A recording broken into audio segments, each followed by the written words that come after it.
हम नई वीडियो के साथ हाजिर होते हैं, जो कि आज का हमारा टॉपिक है बीएस ज़ूलॉजी के लिहाज से what is food chain. Aquatic environment में हमने फूड चेन को स्टडी करना है। तो फूड चेन की बात करते हैं। Food chain is the path by which energy passes from one living organisms to other और one living things to another. What's in a food chain? Food chain में कौन कौन से ऑर्गेनिजम्स आते हैं? Producers, consumers, decomposers. नेक्स्ट बात करते हैं जी food chain. It is the linear sequence showing which organisms consume which other organisms, making a series of trophic level. Trophic level का मतलब होता है फूड लेवल। फूड वेब क्या है? More complex diagram showing feeding relationships among organisms, not restricted linearly. यानी food web का मतलब होता है कि बहुत सारी जब फूड चेन्स होती हैं, यानी नेटवर्क ऑफ फूड चेन्स, उसे हम फूड वेब कहते हैं। फूड चेन की एब्स्ट्रैक्शन देखें तो फूड चेन यहाँ से स्टार्ट हो रहा है, जिस तरह ये मेरा कर्सर है, हेरिंग, कॉपीपोड एंड फाइटोप्लैंक्टन। तो ये एक आपको कॉम्प्लेक्स सा अंदर नेटवर्क नजर आ रहा है डायग्राम में, कॉल्ड फूड चेन और फूड वेब।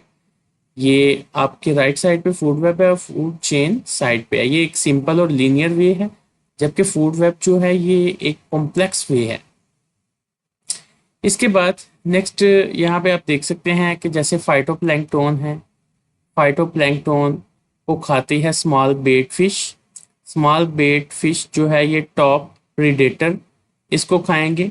टॉप प्रीडेटर को यहाँ पे लार्ज फिश खाएगी, लार्ज फिश को फिर उसका कोई प्रीडेटर खाएगा। उसके बाद वो खाएंगे जू प्लैंक्टन को, और फिर जू प्लैंक्टन दोबारा कन्वर्ट हो जाएंगे फाइटोप्लैंक्टन में with the help of decomposers.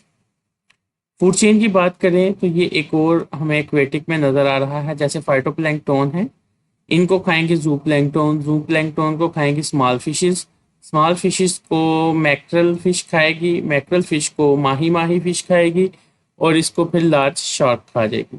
तो ये एक फ्लो ऑफ एनर्जी का पैटर्न है, जिसकी वजह से एक ऑर्गेनिज्म से दूसरे ऑर्गेनिज्म में एनर्जी मुंतकिल हो रही है। तो यही एक अल्लाह ताला का निज़ाम है कि जिसकी वजह से वो सबको रिज़्क देता है। तो आगे नेक्स्ट हम देखते हैं जी ओशनिक फूड वेब क्या होता है। ओशनिक फूड वेब की बात की जाए तो यहाँ पे हम देखते हैं food webs in ocean very systematically in food chain efficiency, number of trophic levels and primary production.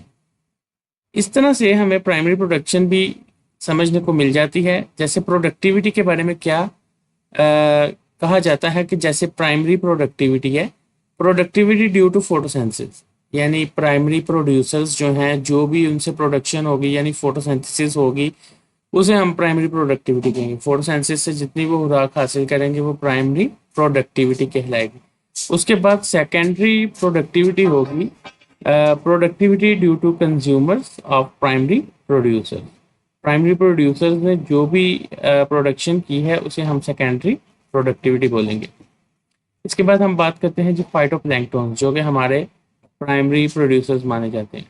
These are single celled marine organisms that live in sunlight upper layer of ocean, the euphotic zone, यानी जहाँ पे true light उनको face करने मिलती है उसे euphotic zone कहते हैं, and are considered as one of the most powerful foods around.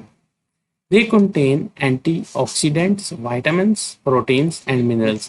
ये सारे फूड कंपोनेंट्स जो है जू प्लैंक्टन के लिए। अब जू प्लैंक्टन इनको खा लेंगे। जू प्लैंक्टन क्या है? Small floating animals known as zooplankton. They eat phytoplankton, the lowest in food chain. Being weak swimmer, they drift or wander along with the water currents. They are also called primary consumer as they are responsible for consuming planktons who are primary producers. अब जू plankton ने primary producers को खा लिया। इसके बाद ना next हम बात करते हैं जी small bait fish. As the name suggests, these are primarily used as bait to catch larger fish. यानी इसको जैसे आप मछली पकड़ने के लिए अक्सर किसी को देखा होगा, उसने कुंडी में फिश डाली होती है तो उसे बेट फिश कहते हैं दूसरे फिशेस को पकड़ने के लिए। जैसे ये आपके पास राउंड वर्म भी हो सकता है और अर्थवर्म भी हो सकता है। Also known as secondary consumer, they are very common, breed very fast and thus form one of the most important members of the marine food web. इनको फूड वेब का बहुत इंपॉर्टेंट मेंबर माना जाता है। Large fish prey on the smaller ones and are also known as tertiary consumer. With regards to the food chain, it is quite important that even small fish are hunted and eaten. अब large fish ने small bait fish को खाया तो उसकी energy अपने अंदर transfer कर ली। Top predator. Top predators are at the highest level of the food chain and are called the quaternary consumers. Big predators include whale, killer shark, crows. तो इसके बाद हमारे पास कुछ रेफरेंसेस हैं जिससे हमें ये समझ आ जाती है कि ये फूड चेन का सिस्टम एक नेचर ने बहुत स्ट्रेटजी से चलाया हुआ है। बहुत इंपॉर्टेंट क्वेश्चन है ये भी। इंशाल्लाह नेक्स्ट वीडियो में हम बात करते हैं टाइप्स ऑफ प्लैंक्टन्स या अदर कोई टॉपिक जो है उसके अकॉर्डिंग हम वीडियो अपलोड करेंगे। तब तक के लिए अल्लाह हाफिज।